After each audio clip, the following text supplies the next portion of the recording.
The discovery of yet another group of Ethiopians in Centurion has again raised questions over the country's porous borders. Over 20 young men who the police say displayed signs of malnutrition, dehydration and torture escaped from a house earlier this week from a suspected kidnapping operation. This comes months after another group of Ethiopian men were rescued from a house in Johannesburg. Now, to help us discuss what seems to be a syndicate smuggling Ethiopians, I'm joined in studio by crime expert and research associate at the University of Johannesburg, Calvin Rafadi, and Pastor Samuel Getachew, the General Secretary of Ethiopian Believers Gospel Church in South Africa, who joins us via Zoom. A very good evening to both of you, gentlemen. Thank you so much for joining us and for giving us your time. Ntate Rafadi, perhaps let me start with you, because quite a lot of the times when we speak about smuggling, we often confuse it with human trafficking. So maybe let's start with just the definition of separating the two so that we understand the difference between trafficking and smuggling. Yeah, good evening, and good evening to your viewers and the fellow panelists. What I can tell you is that when you speak about smuggling, smuggling is either smuggling of illicit goods or even humans into whatever the territory or the country itself. Where in human trafficking, it's done in a way whereby people didn't give consent, but they are smuggled, they are exploited, some they are, fed with drugs so that they don't even see where they are. Second home. Also, as I said earlier, we have paid and we have played a great role as a government in the regime of anti-apartheid freedom fighting. The late South African president, His Excellency Mandela, took military training in Ethiopia in 1962. Especially legal immigrants in South Africa, they are suffering to get legal paper. They are suffering to work freely.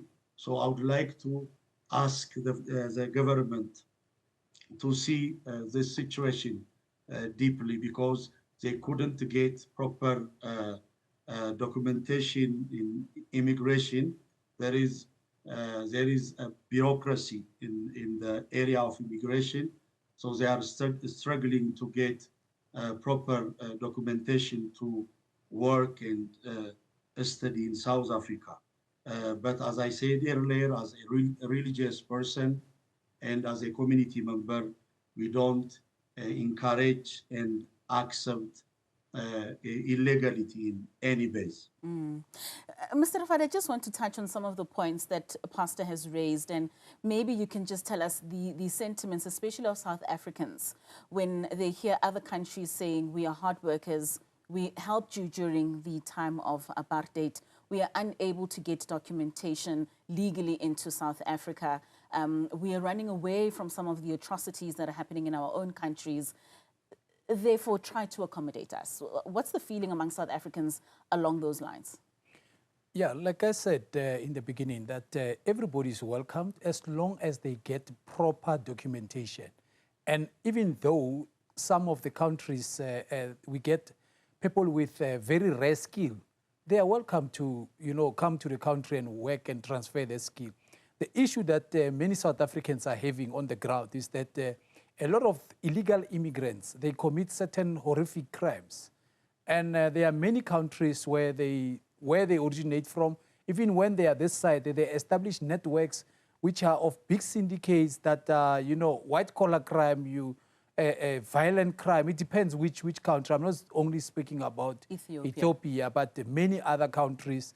And that's why I said that these are terrorist attacks because of drugs are involved, smuggling of more than 1 million immigrants in Ethiopia. Also, there are immigrants in South Africa. I'm talking about legal immigrants. They are struggling to find proper documentation, asylum paper.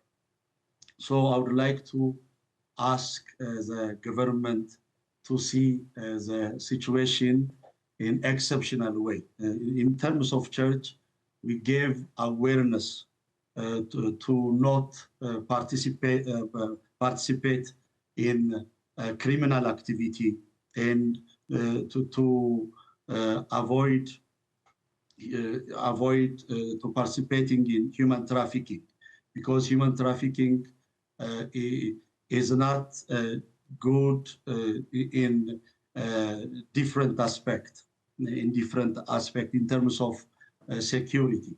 So we gave awareness in the church, in every service, and also we do humanitarian work.